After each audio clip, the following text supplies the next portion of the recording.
John Bogle Vanguard के संस्थापक थे, जिनका 209 में निधन हो गया। उन्होंने एक बार धन दौलत के बारे में एक ऐसी कहानी सुनाई जो कुछ ऐसा दर्शाती है जिसके बारे में हम अधिक नहीं सोचते। शेल्टर आइलैंड पर एक अरबपति द्वारा दी गई एक पार्टी में कर्ट वोनेगट ने अपने साथी जोसेफ हेलर से कहा कि उनके मेजबान, जो एक हेज फंड प्रबंधक था, उसने एक ही दिन में इतने पैसे कमाए हैं जितने हेलर ने अपनी अत्यंत लोकप्रिय नॉवल कैच 22 की पूरी कालावधि में भी नहीं कमाए होंगे।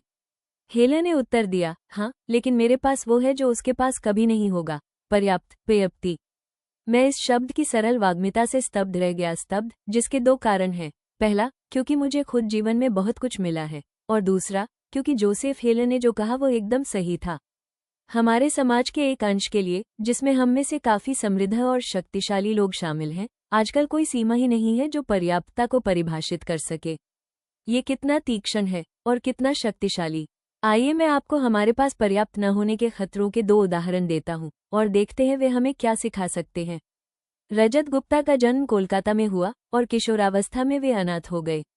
लोग ऐसे विशेषाधिकृत लोगों के बारे में बात करते हैं जो अपना जीवन थर्ड बेस पर शुरू करते हैं। गुप्ता तो बेसबॉल स्टेडियम भी नहीं देख पाए। उस शुरुआत से आगे चलकर रजत ने जो उपलब्धियां प्राप्त की वे अद्भुत हैं।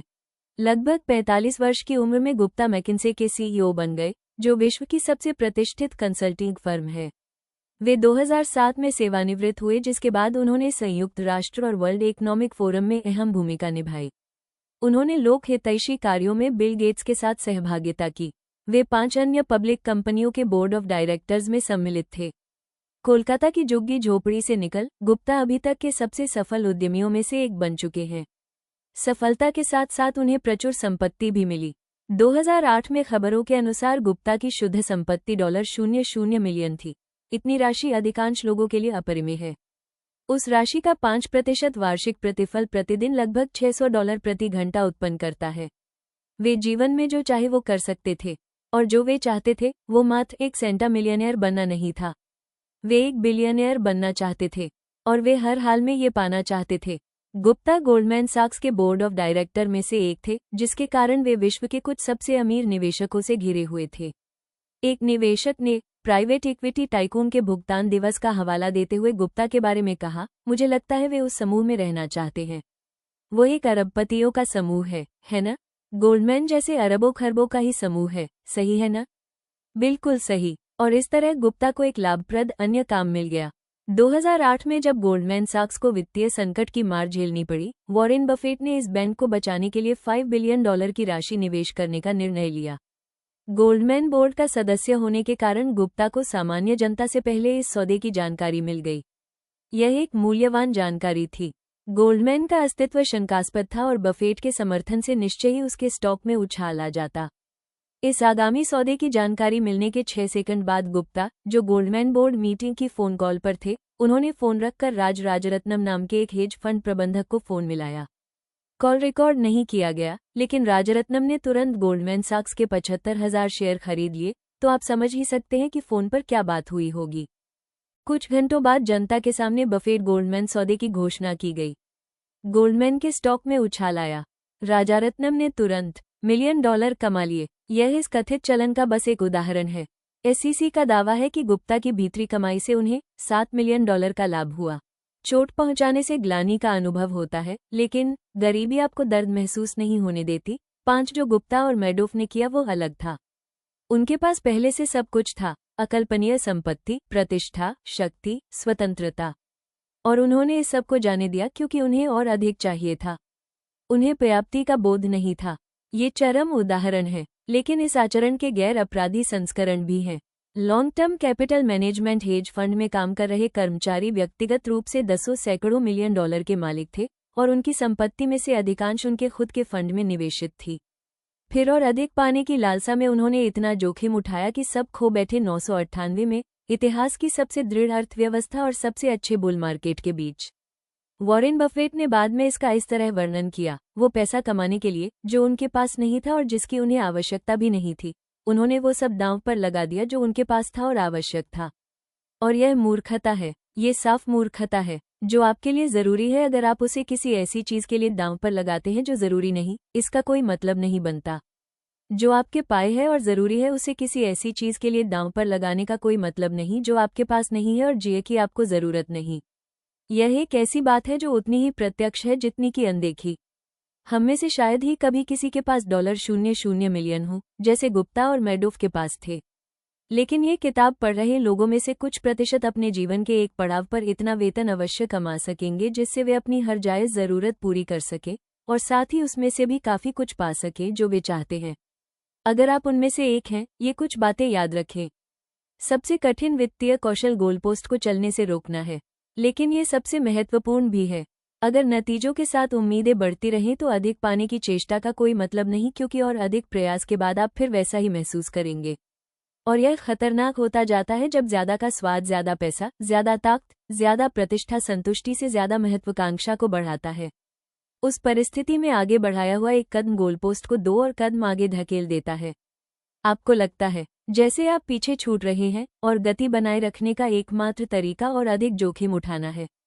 आधुनिक पूंजीवाद 2 चीजों में माहिर है, धन दौलत उत्पन्न करने में और साथ ही ईर्ष्या उत्पन्न करने में।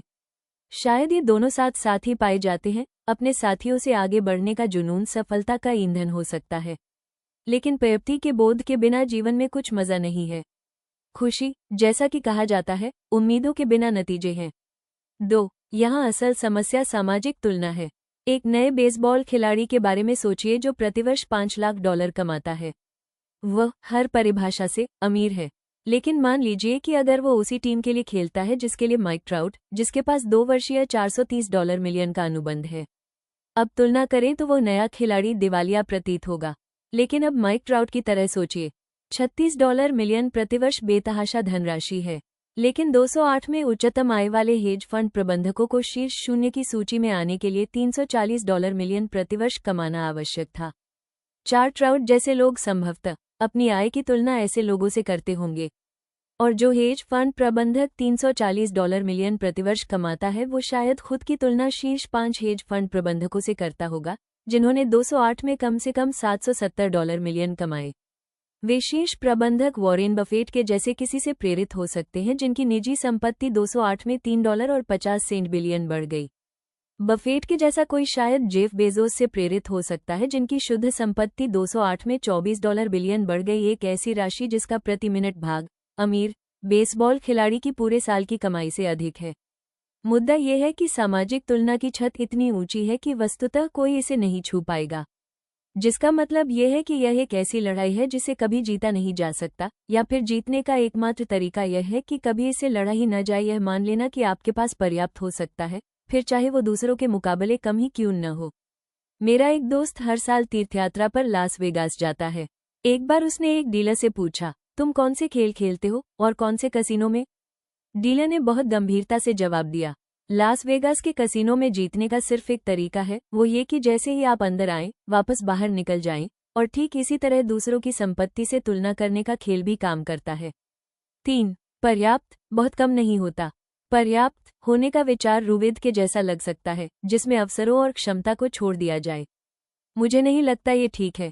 पर्याप्त का मतलब ये समझना है कि इसका विपरीत और अधिक की भूख आपको पछतावे के छोर पर लाकर खड़ा कर देगी।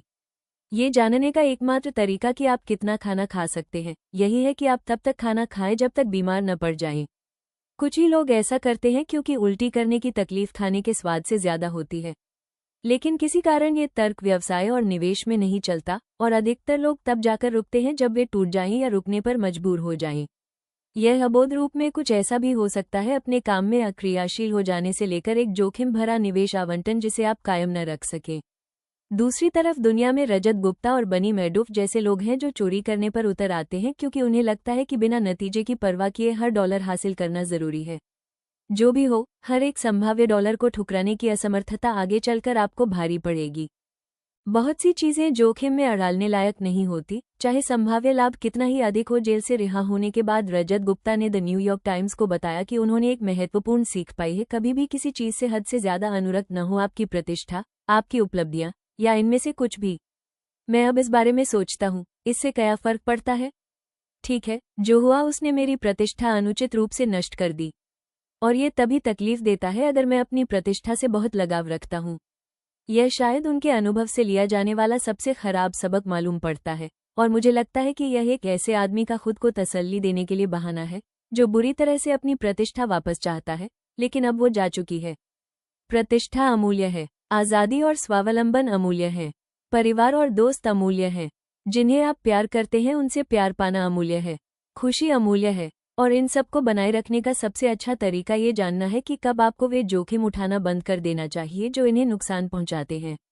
ये जानना कि कब आपके पास पर्याप्त है।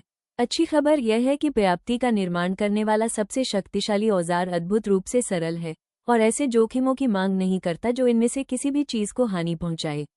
यह अगला अध्याय है।